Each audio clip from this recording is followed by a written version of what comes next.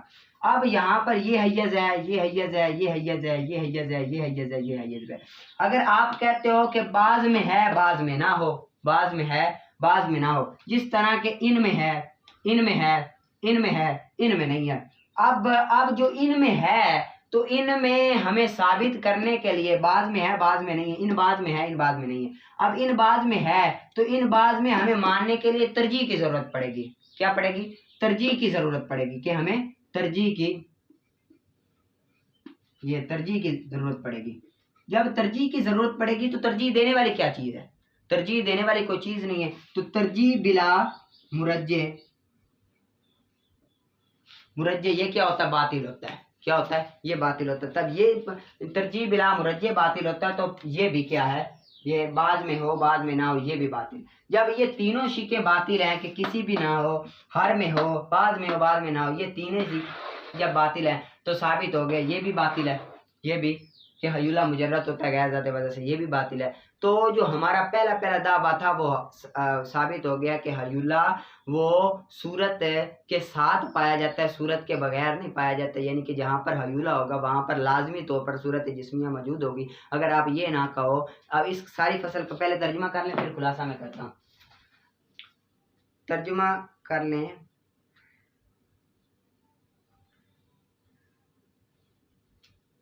فَلِأَنَّهَا إِذَا كَانَتْ غَيْرُ ذَاتٍ بُودِيَةٍ، کہ ان میں سے جب غیر ذات وضع ہو، فَإِذِ اقْتَرَنَتْ بِهَا الصُّورَةُ الْجِسْمِيَّةُ، کہ جب ان میں سے صورت جسمیہ کے ساتھ مل جائے تو پس وہ نہیں حاصل ہوگا کسی بھی حیز میں، یا تو کسی بھی حیز میں حاصل نہیں ہوگا، یا حاصل ہوگا تمام حیز میں، یا بعض میں حاصل ہوگا بعض میں حاصل نہیں ہوگا. پہلا اور دوسرا ان کی تو محال بداہتاً ہے، یعنی کہ یہ تو ظاہری طور پر محال ہے کہ کسی میں بھی نہ حاصل ہو یا ہر میں حاصل ہو، یہ تو باطل ہے. تیسرا ثانی بھی محال ہے، لِأَنَّ حُصُولَهَا فِي كُلِّ وَاحِدٍ مِّنَ الْأَحْيَازِ مُمْكِنٌ، کہ کیونکہ اس کا حاصل ہونا ہر ایک حیز میں ممکن ہو. اگر ہر ایک حیز میں حاصل ہونا ممکن ہوتا ہے. پس اگر فلو حاصلت فی بعض الاحیاز دون البعض، پس اگر حاصل ہو بعض احیاز میں نہ کہ بعض میں، تو لازم آئے گا ترجیح بلا مرجع، ترجیح مرجع کے بغیر لازم آئے گی. اور یہ بات محال ہے، تو ثابت ہو گیا کہ یہ جب محال ہے تو وہ پہلا ہمارا دعویٰ ثابت ہو گیا. اب میں خلاصہ بیان کر رہا ہوں. ہمارا دعویٰ یہ تھا کہ جہاں پر حیولہ پایا جائے گا وہاں پر صورت کا پایا جانا لازمی ہے، وہاں پر صورت بھی پائی جائے گی. اگر آپ یہ کہو کہ حیولہ پایا جائے گا صورت کے بغیر، تو یہ نہیں ہو سکتا. کیوں نہیں ہو سکتا؟ کیونکہ یا تو آپ حیولہ کو ذات وضع بناؤ گے یا غیر ذات وضع بناؤ گے. اگر آپ ذات وضع بناؤ گے تو وہ قابل انقسام ہوگا یا ناقابل انقسام ہوگا. ناقابل انقسام تو ہم جز لا یتجزا میں باطل کر چکے ہیں، لہذا یہ تو باطل ہے. اب آپ قابل انقسام ہے تو ایک کی طرف تقسیم ہوگا، دو کی طرف یا تین کی طرف. اگر آپ کہو کہ ایک کی طرف تقسیم ہوگا تو خط جوڑی ہوگا، خط جوڑی باطل. اگر آپ کہو کہ دو کی طرف تو دو کی طرف تقسیم ہو تو ست جوڑی ہوگا، ست جوڑی بھی باطل. اگر آپ کہو کہ تین کی طرف تقسیم ہوگا تو تین کی طرف یہ بھی باطل ہے. کیوں باطل ہے؟ کیونکہ تو جسم مان جائے گا، وہ تین کی طرف جب ہو تقسیم تو وہ تو جسم مان جائے گا. اور جسم اس کو کہتے ہیں جو حیولہ اور صورت جسمیہ، حیولہ جس میں صورت جسمی اور حیولہ پایا جائے وہ کیا ہوگا؟ جسم ہوتا ہے. اور پیچھے ہم حیولہ کو بغیر صورت کے فرض کر رہے ہیں، ادھر نیچے آ کر حیولہ اور یہ جسم ثابت ہو گیا. مثال کے طور پر وضاحت چلو کر دیتا ہوں ساتھ ساتھ. یہ دیکھیں، اب جسم کیا ہوتا ہے؟ جسم ہوتا ہے اس کو کہتے ہیں جو حیولہ اور صورت جسمیہ سے مرکب ہو، صورت جسمیہ سے مرکب ہو. یہ نیچے جا کر تقسیم ہوئی بے تین کی طرف تقسیم ہو تو جسم بنے گا. جسم اس کو کہتے ہیں جو حیولہ اور صورت جسمیہ سے مرکب ہو. پیچھے ہمارا دعویٰ یہ تھا کہ حیولہ مجرد عن الصورہ